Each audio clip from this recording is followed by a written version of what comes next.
Hey guys, welcome back to my YouTube channel. बहुत दिनों बाद मैं एक सोलो राइड पे निकल रहा हूँ और अभी मैं हूँ अपने कोरमंगला के फ्लैट में और यहाँ से मैं निकल के जाऊँगा आज येराकॉड। तो यहाँ पे मेरा टैंक बैग है, यहाँ पे मेरा टॉप बॉक्स है। इस बार बस 2 दिन का राइड है इसलिए मैं लैपटॉप लेके नहीं जा रहा हूँ।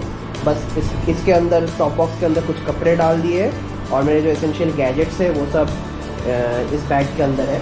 ये रहा मेरा नया हेलमेट, एक्सिस का हेलमेट लिया है मैंने और ये इंटरकॉम सपोर्ट के साथ भी आता है।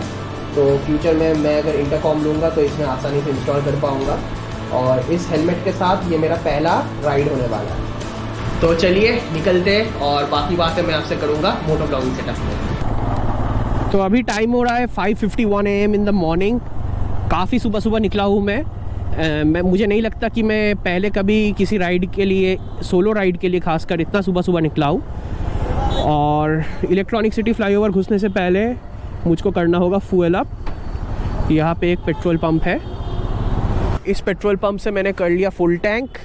और आज मैंने बहुत दिनों बाद पहली बार देखा कि पेट्रोल का प्राइस 100 के नीचे है, 99.98, 2 पैसा कम है 100 से। तो एनीवे, और मैंने पेट्रोल पंप पे अपने ट्रिप मीटर्स भी ज़ीरो कर लिए। तो चलिए अब स्टार्ट करते। तो ये रहा सामने इलेक्ट्रॉनिक सिटी फ्लाईओवर का एंट्री। इसको इलेक्ट्रॉनिक सिटी एलिवेटेड एक्सप्रेसवे भी बोलते हैं। और ये बिल्कुल NH44 पर ही बना है। NH44 यानी कि इंडिया का लॉन्गेस्ट हाईवे जो कश्मीर को कन्याकुमारी से जोड़ता है। और अभी मैं इस रोड पे सीधा कुछ 650 किलोमीटर चलूँगा तो कन्याकुमारी मिल जाएगा। आज मेरा रूट सेलेम होके है और सेलेम भी NH44 के ऊपर ही आता है। तो चलिए चलते हैं। वैसे दोस्तों आपको बता दूं कि ये इलेक्ट्रॉनिक सिटी फ्लाईओवर और एक है नाइस रोड, ये दोनों रोड्स ऐसे हैं बेंगलोर में जहाँ पे बाइकर्स को भी टोल टैक्स देना पड़ता है। और ये हम पहुँच गए हैं इलेक्ट्रॉनिक सिटी फ्लाईओवर के टोल गेट पे। यहाँ पे आगे जाके मुझको 25 रुपये का टोल देना पड़ेगा। तो आज का रूट मैं आपको थोड़ा समझा देता हूँ। NH44 पकड़ के पहले मैं जाऊँगा होसूर। होसूर में बेसिकली हम कर्नाटका से तमिलनाडु में एंटर करेंगे। फिर हम जाएंगे कृष्णागिरी से जाएंगे हम धर्मपुरी बोल के एक जगह है वहाँ पे। और फिर वहाँ से जाएंगे सेलम से अगर सीधा चले गए तो ये रोड जाके कनेक्ट करेगा मदुराई होके सीधा कन्याकुमारी में। पर हम सेलम से राइट टर्न लेके घूम जाएंगे येराकॉड की तरफ।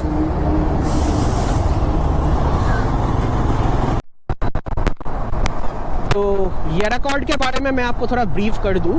ये बेसिकली सेलम डिस्ट्रिक्ट के अंदर आता है तमिलनाडु में। और ये एक हिल स्टेशन है जो लगभग 4900 फीट की ऑल्टीट्यूड पे है। और इस जगह का मेन अट्रैक्शन है एक 32 किलोमीटर लॉन्ग लूपिंग रोड जिसमें लगभग 20 से 25 हेयरपिन बेंड्स हैं। और उसमें बाइक या गाड़ी चलाने में बहुत मज़ा आता है। अगर आपके पास गाड़ी या बाइक है तो अगर आप 2 दिन का रोड ट्रिप करना चाहते हैं बेंगलोर से, येराकॉड एक बहुत ही आइडियल जगह है। बेंगलोर से कुछ 4.5 या 5 घंटे का राइड या ड्राइव होगा।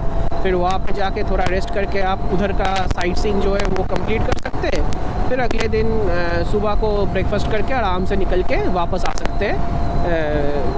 दोपहर या शाम तक आप बेंगलोर पहुँच जाएंगे। और क्योंकि ये एक्सटेंडेड वीकेंड है तो मैंने 2 दिन का प्लान बनाया, क्योंकि उस तरह से मुझको राइड भी करने को मिलेगा और एक दिन थोड़ा रिलैक्स करने को भी मिलेगा, क्योंकि काफ़ी हेक्टिक वीक रहा है। एक दिन मुझको थोड़ा रेस्ट करने की भी ज़रूरत है। पहले मैं सोच रहा था कि पूरा 3 दिन का ही ट्रिप मार लूँ, फिर मुझको याद आया कि अगर 3 दिन में राइड ही करने में ही निकाल दूँगा तो फिर घर की साफ़ सफाई कौन करेगा। देखते देखते हम पहुँच गए होसूर टोल गेट पे। पर इस टोल गेट पे हम बाइकर्स को टोल देने की ज़रूरत नहीं है, बस इलेक्ट्रॉनिक सिटी फ्लाईओवर में ही देना होता है और कहीं भी देना नहीं होता है। तो चलिए बिना टोल दिए निकल जाते हैं। और बस 5.5 किलोमीटर कुछ रह गए हैं स्क्रैमी के 10,000 किलोमीटर्स पूरे होने में। तो मैं काफ़ी एक्साइटेड हूँ। और ये सामने जो इतने ट्रक्स की लाइन लगी है ये बेसिकली होसूर का RTO चेक पोस्ट है। तो इस पॉइंट पे हम कर्नाटका से क्रॉस करके एंटर करने वाले हैं तमिलनाडु में। बहुत दिनों बाद मैं सोलो राइड पे निकला हूँ और मज़े की बात यह है कि मेरा जो लास्ट सोलो राइड था वो भी तमिलनाडु में ही था। जो मेरे पिछले साल से सब्सक्राइबर्स रहे हैं उनको पता होगा, लास्ट ईयर मैंने बैंगलोर से एक नीलगिरीज का राइड किया था जिसमें मैंने ऊटी और कोट्टागिरी जैसे खूबसूरत हिल स्टेशंस कवर किए थे। और उस पूरे सीरीज़ का लिंक जो है मैं आई बटन में डाल दूँगा, ऊपर आप देख सकते हैं। उसमें से जो पहला वीडियो था ऊटी टू बैंगलोर टू ऊटी का, वो मेरे चैनल का अब तक का सबसे ज़्यादा व्यूड वीडियो है। स्क्रैमी के 10,000 किलोमीटर्स होने में बस 200 मीटर्स बाकी है और 100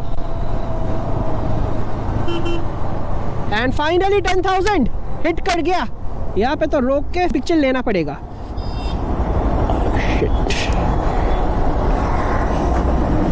ये देखिए 100 मीटर का डिले हो गया रुकने में, तभी 10,000.1 का आएगा। कोई बात नहीं। तो होसूर में मैंने 10,000 किलोमीटर्स क्रॉस करने के बाद कुछ पिक्चर्स ले लिए और अभी मैंने मैप भी लगा लिया है यरकॉड लेक के लिए। यरकॉड लेक के पास ही मैंने एक होटल बुक किया है और होटल का डिटेल्स मैं आपको पहुंचने पर बताऊंगा। ये थोड़ा सा अजीब है, यहाँ पे मुझको गूगल मैप्स हाईवे छोड़ के सर्विस लेन लेके फ्लाईओवर के नीचे से एक रास्ता दिखा रहा है। ये जो हाईवे है ये स्ट्रेट सेलम तो जाता है, पर गूगल मुझको किसी दूसरे रोड से रीराउट कर रहा है, शायद कोई दूसरा शॉर्टकट होगा। चलिए देखते हैं। कृष्णागिरी को फिर हम बाईपास कर रहे हैं शायद। तो अभी हम गूगल के बताए हुए शॉर्टकट को लेकर NH44 छोड़ के NH 844 पे आ गए हैं, जो कि होसूर के अंदर से ओल्ड कृष्णागिरी रोड बोल के एक रास्ता है, वहाँ से आके कनेक्ट करता है।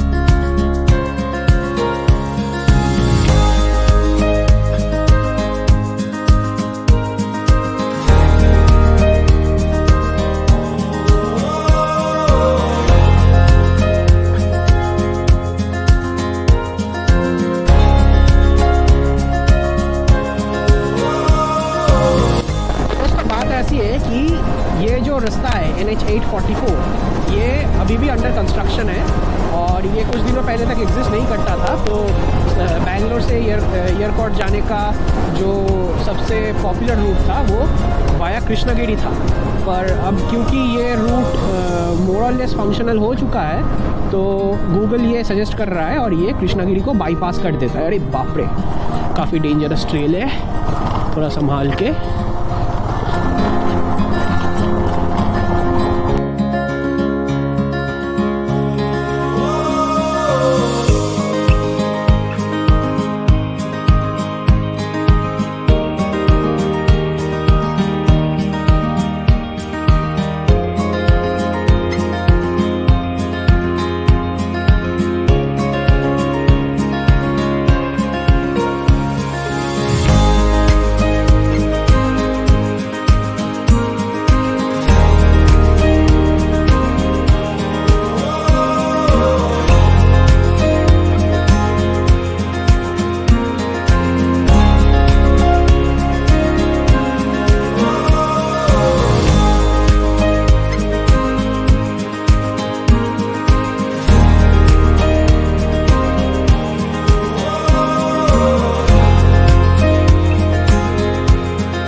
फाइनली एक बहुत ही इंटरेस्टिंग डिटोर के बाद हम वापस जुड़ने वाले हैं NH 44 पे, और ये हम जुड़ गए NH 44 पे। तो ये सेलम घुसने से पहले थोड़ा घाट सेक्शन आता है शायद, और यहाँ पे कुछ कुछ जगहों पे पुलिस माइक से कुछ चीज़ें अनाउंस भी कर रही है ट्रैफिक सेफ्टी के रिगार्डिंग। जैसे कोई अगर ज़्यादा तेज़ी से गाड़ी चला रहा है तो ज़ोर ज़ोर से बोला जा रहा है कि गो स्लो। पे लिखा हुआ है go only in second gear, but उस टाइप का रास्ता तो अभी तक आया नहीं है। आगे चल के शायद घाट सेक्शन आएगा कुछ, चलिए देखते हैं। ये घाट सेक्शन थोड़ी ना हुआ, इसको थोड़ी ना घाट सेक्शन बोलते हैं। 2 to 4 लेन हाईवे बना हुआ है, इसको घाट सेक्शन बोल दिया।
ये शायद हमारे आज के दिन का 5th टोल प्लाज़ा है, सेलेम टोल प्लाज़ा। इस वक्त हम नेशनल हाईवे 44 छोड़ के सेलेम सिटी के अंदर घुस चुके हैं और आगे चल के कहीं पे हमको एक लेफ़्ट टर्न लेना होगा एयरकॉर्ड के लिए। और बेंगलोर की तरह सेलेम में भी, नम्मा सेलेम में भी लोग बिना मतलब सिग्नल्स बंद करके रखते हैं। क्या बिजली बजा रहे हैं ये लोग? सिग्नल्स बंद क्यों है यार? ये जो फीलिंग है ना, फ्लाईओवर पे बाइक चला रहा हूँ और राइट साइड लेफ्ट साइड पे पहाड़ों के आउटलाइंस दिख रहे हैं, ये मैंने ज़िंदगी में बस एक ही और शहर है जहाँ पे एक्सपीरियंस किया है, वो है मेरे अपने स्टेट वेस्ट बंगाल का सिलीगुड़ी। फाइनली हम कनेक्ट कर गए एयरकॉर्ड के घाट सेक्शन वाले रोड पे। ये सामने जो पहाड़ है उनकी चढ़ाई अभी से शुरू होगी। घाट सेक्शन यहाँ से स्टार्ट होता है और ये पेट्रोल पंप है घाट सेक्शन स्टार्ट होने से पहले। तो चलिए चढ़ाई स्टार्ट करते हैं। मज़ेदार बात यह है कि मैं पहली बार देख रहा हूँ कोई ऐसे सिटी का मेन रोड आके घाट सेक्शन में कनेक्ट कर रहा है। यूजुअली जो है घाट सेक्शन शुरू होने से पहले थोड़े बहुत फॉरेस्ट होते हैं या फिर थोड़ा सुनसान जगह होता है, पर ये एकदम सिटी का हसल बसल वाला रोड आके घाट सेक्शन में कनेक्ट कर रहा है। और ये पहला हेयरपिन बेंड 3rd गियर में ही उठ गया। टोल गेट है, अच्छा चलिए देखते हैं टोल लेते हैं कि नहीं ये लोग मुझसे। King of the eastern Ghats.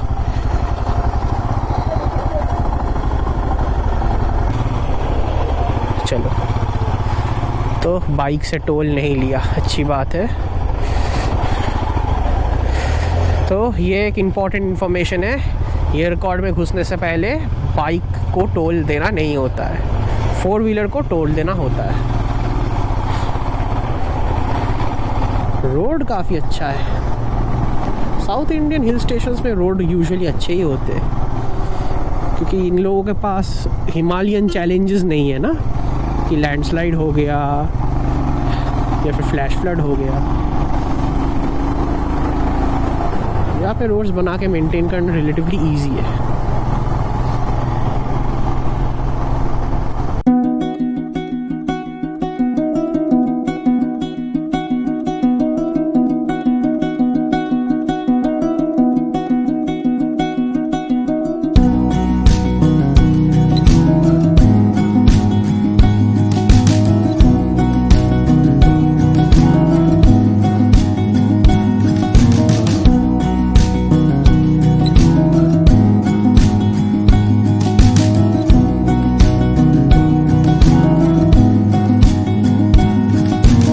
देखिए यहाँ पे ट्रिकी सिचुएशन हो जाता है, जब बस को हेयरपिन बेंड से उतरना होता है ना, उसको दूसरे लेन में घुसना ही पड़ेगा, तो बाकी सारे गाड़ियों को अभी हटके उसके लिए जगह बनाना पड़ेगा।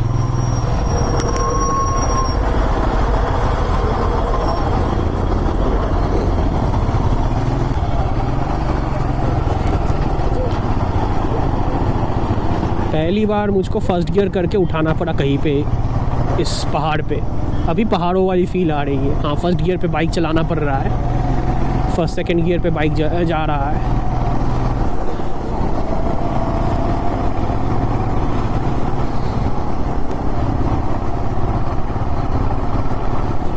टेन आउट ऑफ 20, तो 50% हो गया।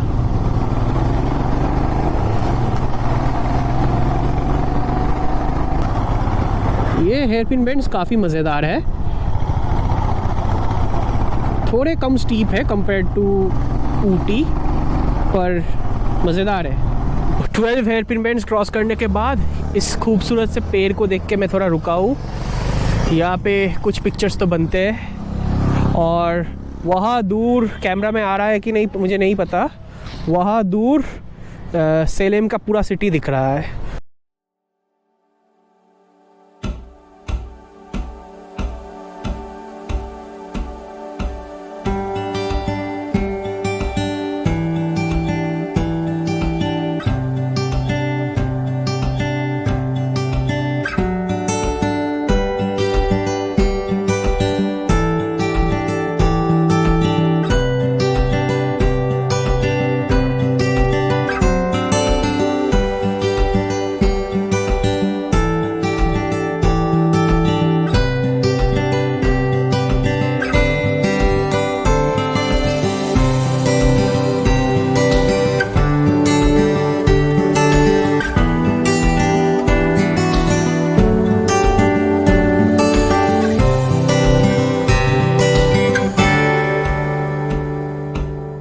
कावेरी पीक बोल के यहाँ पे कॉफ़ी और चॉकलेट्स वगैरह मिलता है, थोड़ा फेमस दुकान है, पर मुझको अभी वो सब नहीं ख़रीदना है, तो मैं आगे बढ़ जाऊँगा। 17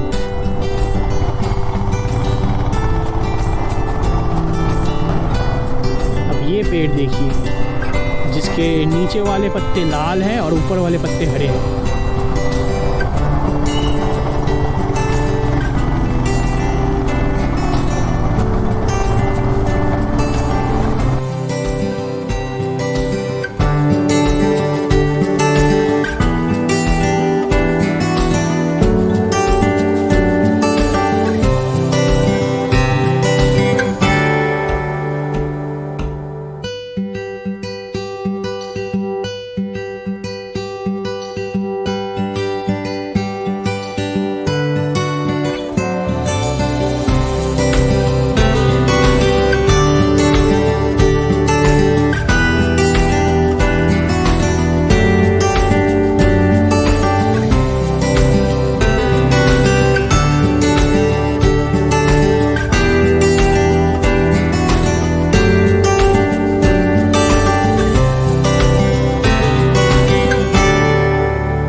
और ये रहा आखिरी हेयरपिन बेंड नंबर 20, और इसी के साथ सारे हेयरपिन बेंड शायद ख़त्म हो गए।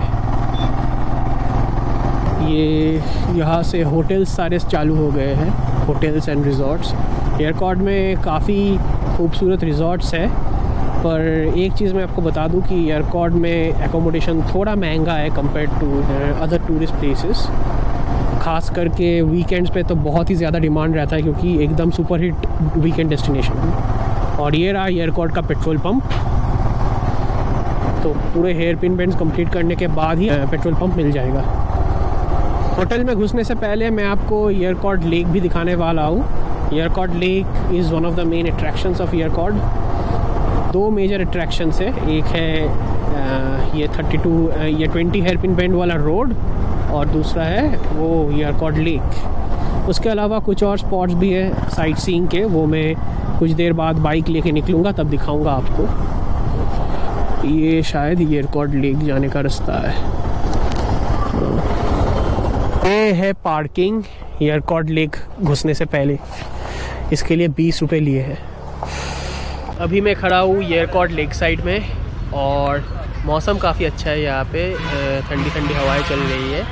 इस लेक के अंदर एक बोट हाउस भी है, और बोटिंग का बहुत अच्छा इंतज़ाम है यहाँ पे। अलग अलग टाइप के बोट्स हैं, और उन सब के रेट्स भी मैंने लगा दिए हैं। अपार्ट फ्रॉम दैट यहाँ पे एक बच्चों का प्ले एरिया भी है और एक फ़ोटो बूथ भी है और उसके साथ बहुत सारे फूड स्टॉल्स और कैफ़ेज़ भी है। तो काफ़ी बढ़िया जगह है ये चिल करने के लिए, और अगर आप दोस्तों के साथ आते हैं तो आपको और भी मज़ा आएगा। यहाँ पे एक एडवेंचर टूरिज़म पार्क भी है जहाँ पे एडवेंचर एक्टिविटीज़ होते हैं, तो आप वो सब भी कर सकते हैं। ये था Yercaud lake. Next order of business hotel में जाके फ्रेश होना है। यहाँ से 5 मिनट का ही डिस्टेंस है, 2.3 किलोमीटर्स। तो होटल में जाके आपसे बात करता हूँ। चलिए, ये मेरा होटल है जहाँ पे मैं रह रहा हूँ। बाई होटल्स बोल के है, गो आईबीबो से मैंने बुक किया था। एवरेज सा प्रॉपर्टी है, कुछ खास नहीं है। मैं रूम का रिव्यू इस व्लॉग के एंड में दूंगा क्योंकि अभी मैं निकल रहा हूँ साइट सीइंग के लिए। दोस्तों वैसे तो येरकॉड में काफ़ी सारे टूरिस्ट अट्रैक्शंस है, काफ़ी सारे टूरिस्ट स्पॉट्स है, पर मैं स्पेसिफ़िकली 2-3 स्पॉट्स ही कवर करने वाला हूँ क्योंकि मैं बस आज 2-3 घंटे और शायद कल निकलने से पहले 1-2 घंटा साइट सीइंग में डालने वाला हूँ। तो इनमें से पहला जो स्पॉट मेरे मन में है उसका नाम है पीकू पार्क, और ये बेसिकली एक माइग्रेटरी बर्ड्स का सेंचुरी टाइप का है।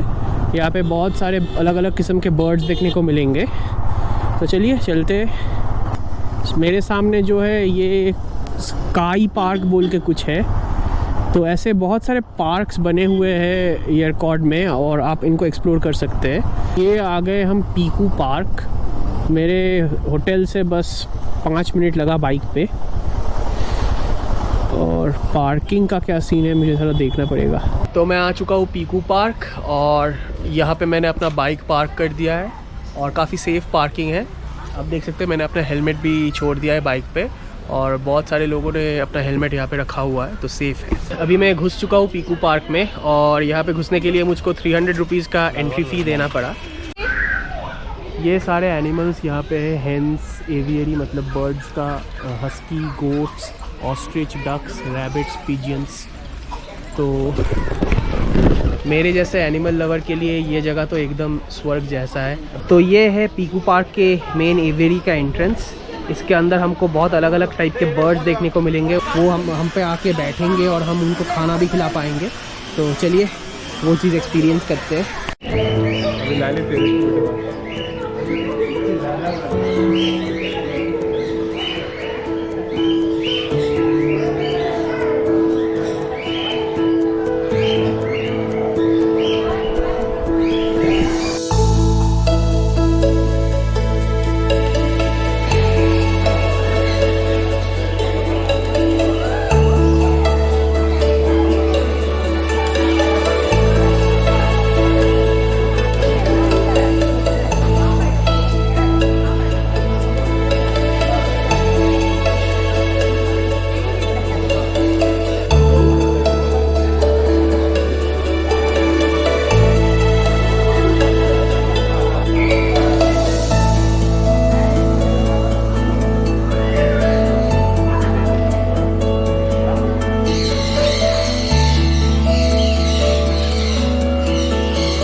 सो गाइज़, ये था एवियरी का एक्सपीरियंस। मेरे लाइफ का सबसे यूनिक और सबसे क्या बताऊँ, सबसे माइंड ब्लोइंग एक्सपीरियंस रहा है अभी तक। मतलब बर्ड्स आके मुझ पे बैठ रहे हैं और मैं उनको खाना खिला रहा हूँ। ये सब मतलब पहली बार मैं एक्सपीरियंस कर रहा हूँ ज़िंदगी में। इतने सारे बर्ड्स, इतने सारे अलग अलग वैरायटी के बर्ड्स एक साथ। चलिए अभी मैं आपको दिखाता हूँ कि इस पार्क में और दूसरे कौन से एनिमल्स हैं।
डेडिकेटेड डॉग पेटिंग जोन है इस पार्क में। यहाँ पे बहुत सारे क्यूट ब्रीड्स के डॉग्स हैं और आप इनको जाके पेट कर सकते हैं। और ये जोन 300 रुपये का टिकट जो मैंने लिया उसमें इंक्लूडेड नहीं है, इसके लिए 100 रुपये का टिकट अलग से लेना पड़ता है।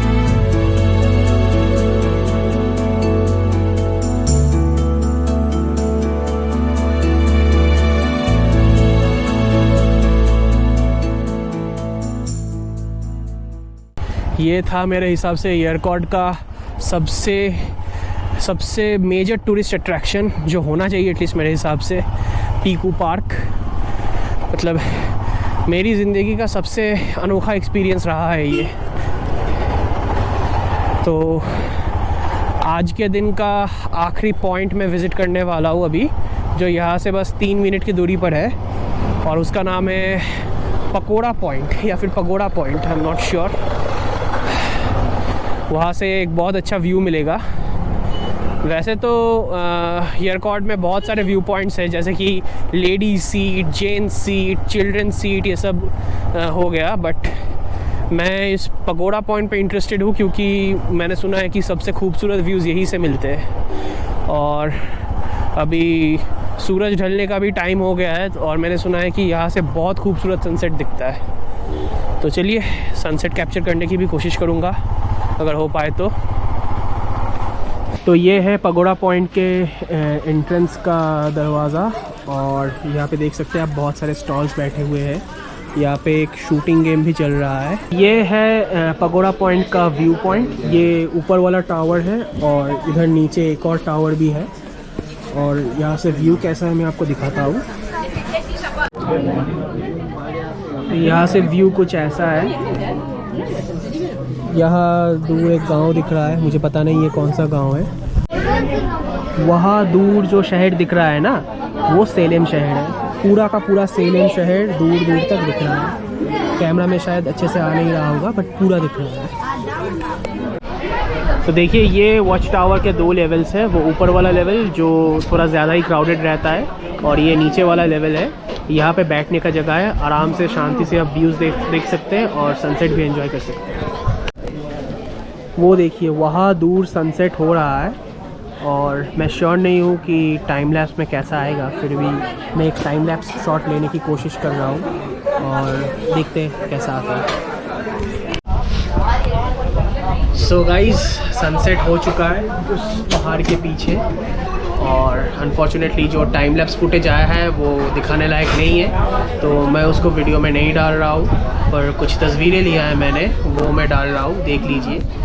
काफ़ी अच्छा लग रहा था सनसेट यहाँ से और मैंने खुद अपने आंखों से जो देखा वो भी काफ़ी अच्छा लग रहा था। तो वापस आ गया हूँ मैं अपने होटल रूम में और ब्लॉग को ख़त्म करने से पहले मैं एक बार आपको ये रूम दिखा देता हूँ। ये काफ़ी बड़ा रूम है और ये बेसिकली 2 लोगों के रहने का रूम है, पर क्योंकि मैं सोलो आया हूँ तो मैं अकेला ही पूरा चार्ज बियर कर रहा हूँ। एक किंग साइज डबल बेड है, टीवी है, फ़ैन है, लाइट्स भी है, नाइट लाइट्स, एक वार्डरोब है, इधर टेबल है, चेयर्स है 2 और बाथरूम भी काफ़ी डिसेंट है, बड़ा स्पेशियस बाथरूम है और गीज़र का भी कनेक्शन बना हुआ है, गर्म पानी भी आएगा वहाँ से। तो रूम मोरलेस ठीक ठाक है बट सर्विस मुझे उनका थोड़ा ख़राब लगा और रूम की साफ़ सफाई में भी मुझको कुछ जगहों पे थोड़ी कमी दिखी, बट अदरवाइज़ ठीक ठाक है। सो आई होप आपको मेरा ये वीडियो अच्छा लगा हो। इस व्लॉग में मैंने आपको एयरकॉर्ड जैसा एक डेस्टिनेशन दिखाने की कोशिश की है जो बैंगलोर के रहने वालों के लिए एक वीकेंड गेटअवे के हिसाब से बहुत ही आइडियल जगह है। आप एक दिन में आके अच्छा खासा साइट सीइंग करके नेक्स्ट दिन वापस लौट सकते हैं कंफर्टेबली। बैंगलोर से टोटल मेरे केस में जो डिस्टेंस आया था वो है 210 के आसपास। आप बैंगलोर में कहाँ रहते हैं उसके हिसाब से आपका वैरी करेगा। So thank you for watching, stay tuned and keep supporting my channel. Take care, good bye.